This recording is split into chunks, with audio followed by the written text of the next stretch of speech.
오늘은 외모와 거칠에 투자하지 않는 사람들에 대해 생각해 보겠습니다.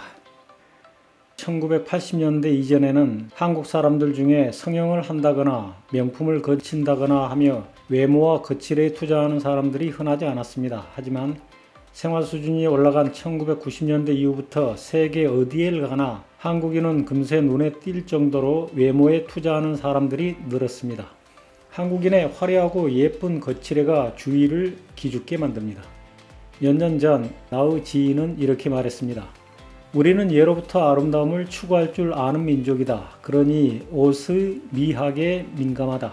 장소와 기능에 적절한 옷을 입는 것도 예를 추구한 유교 예법에서 기인한 것인데 체면과 허영에 휩싸인 거칠애로 비난받는 것은 일부 개념 없는 사람들의 과소비에만 해당하는 것이다.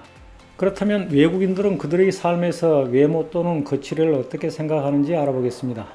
1862년에 미국의 부유한 상류층 가정에서 태어난 소설가 에디트 와트는 그녀의 소설 기쁨의 집에서 이런 표현을 남겼습니다. 여자는 인간성만큼이나 옷차림이 중요해요. 옷은 배경이자 기본 바탕인 셈이죠. 물론 옷차림이 성공을 보장하는 건 아니지만 상당 부분을 차지하거든요. 누가 추레하게 입은 여자를 좋아하겠어요? 여자들은 최후 순간까지 언제나 예쁘고 멋지게 차려 입으라는 요구를 받지요. 만약 자기 스스로 품위를 유지할 능력이 없으면 반드시 누군가와 제휴해야 하고요. 하지만 명품보다 중저가 제품을 선호하는 나는 그녀들의 말에 40%는 공감하고 60%는 공감이 되지 않습니다. 공감하는 부분은 거칠애의 편리성과 기능성이고 공감하지 않는 부분은 어떤 목적 달성을 위한 수단으로서의 거칠애입니다. 중학교 때부터 대학을 졸업할 때까지 10년 동안이나 제복을 입고 다녔던 나는 남의 눈에 잘 띄는 옷에 질려서 사회생활을 하면서부터는 평범한 옷을 좋아했습니다. 유행이나 브랜드에는 관심도 없었습니다. 그래서 넥타이나 정장을 할 일이 거의 없는 필리핀 생활은 내 마음에 딱 들었습니다. 나에게는 특별히 아끼는 좋은 옷이라는 것이 없고 외출할 때에는 아무거나 눈에 띄는 대로 편하고 깨끗한 것을 꺼내 입고 다닙니다. 7년 전 초등학교 동창들의 모임에서 있었던 일입니다. 내가 졸업했던 초등학교는 전교생이 5,000명이나 되었고 나는 다른 학교에서 6학년 때 전학을 왔었기 때문에 내가 기억하는 여자 동창은 거의 없습니다.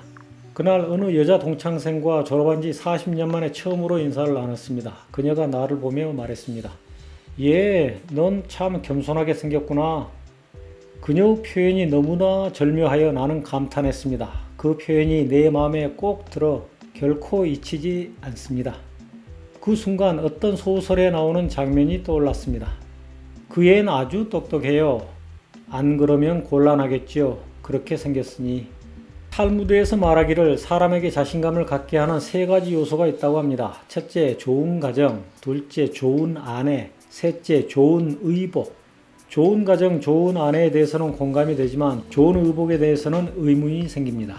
좋은 의복이 자신감을 갖게 한다면 평범한 의복은 자신감을 잃게 한다는 말일까요? 만약 그렇다면 자신감이 부족한 사람이 좋은 의복을 입고 다닌다는 말일 것입니다. 옷이나 장신구 등 고급 브랜드, 즉 명품을 걸치고 다니는 것은 일종의 우월 콤플렉스라고 할 수 있다고 어느 심리학자가 말했습니다.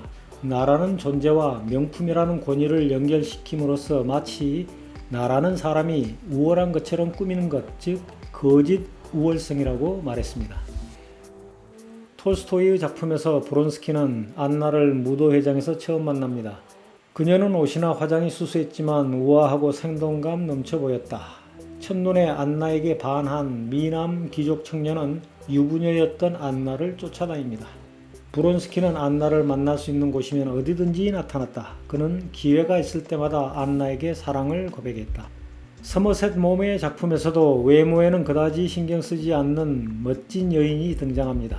이제 50세이건만 그래도 비할 데 없는 아름다움을 지니고 있다. 그녀의 시들어가는 아름다움에 비해 젊은 여인들의 꽃피는 듯한 싱싱한 아름다움은 어쩐지 무미건조한 느낌이 들게 하는 것이었다. 나는 누구나 똑같은 얼굴로 보이는 짙은 화장을 한 얼굴을 좋아하지 않는다.